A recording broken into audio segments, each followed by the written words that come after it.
Hello! I love the fact that I feel like I'm just talking to you. I mean, I'm looking at my camera and I can feel all y'all's energy. And I really do feel like I am just talking with you.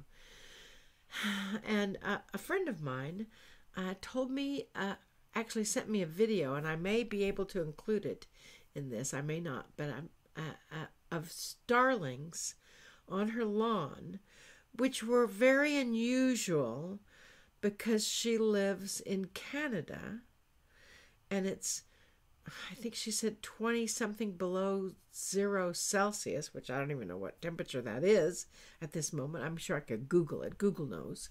And they were doing something unusual, that she'd lived in this house for several years, and she had never seen that. Check out the trees and the activity and the ground and the clothes. I, in all the years we've lived here, have not seen this many birds at one time. And of course, it's cold out. And I've not seen them on the ground.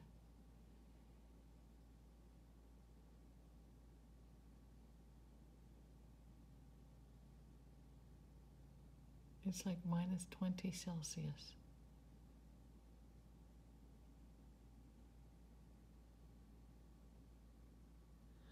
The trees are full.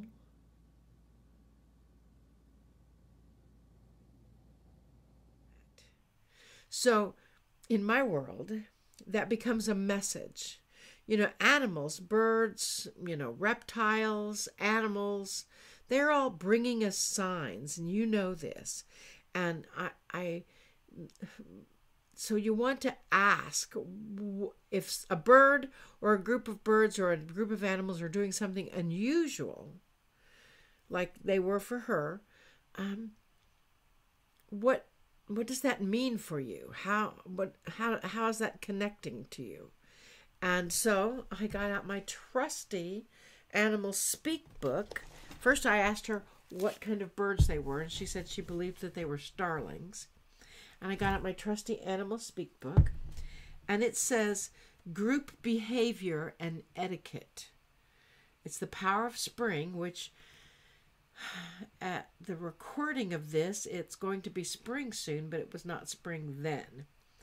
The starling is a very sociable bird, and when a starling, its lessons reveal ideas and energies that's associated with group behavior and etiquette. You know, they teach you how to be more effective in groups, which is interesting for my friend because she is now starting to do groups in channeling. She's a part of the Channelers Academy. And so she's being more acknowledged in groups, which is perfect that the starling showed up in her life. You know, and anything that dealing with community or group behavior falls under the teachings of the starling, whether they're good or bad. An example of inappropriate group behavior is reflected in the mobbing that starlings often do to other birds. And I have mobs of starlings that come into my bird feeders, and the only birds that really knock them out are these giant rock pigeons, and nobody messes with the giant rock pigeons, and or the giant pileated woodpeckers. And but they do carry that mob mentality when they come in. This says, if a starling has showed up in your life, ask yourself some important questions. Are you feeling as though life is ganging up on you? Are you applying undue pressure on others? How has your etiquette been lately in group situations? It may even be a warning to watch out for possible misbehavior. If you have been feeling mobbed, you may want to study and meditate upon the screech owl to help you deter this in your life. You know, in the starling, in the spring, their bill turns yellow. In the winter, their bill is like a gray color or taupe color. And in the spring, the starling's bill turns yellow, which they are a sign of spring. So then that would be a question of what is it that you are doing with your vocal expression, i.e. the Channelers Academy. You will be having a stronger energy coming through vocally, and you may want to watch or be aware of what you say to people and how you may have a tendency to say it either correctly or incorrectly or blow something out of proportion. Just be aware that many times the starling can be a little like the ego and blow something a lot out of proportion. So be aware of that so you can avoid that. It's usually an indication to watch your own sensitivity to other people's words. The starling has the ability to imitate lots of other words' sounds, and this reflects the lessons for community. Large numbers live at peace in community. The starlings are not actually indigenous to the North America.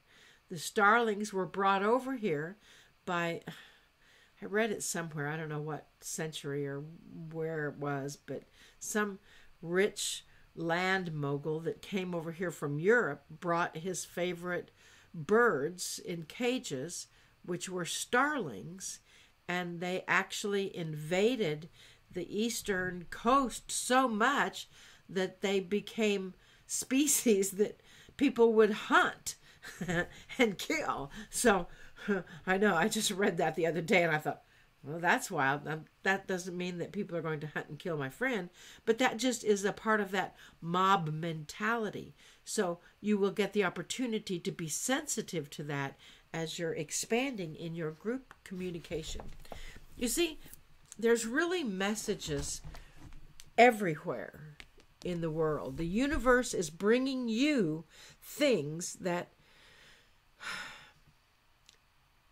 you get the opportunity to connect with. I know I talk about messages all the time.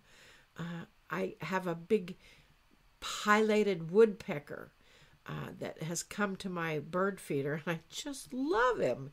And he's so wonderful.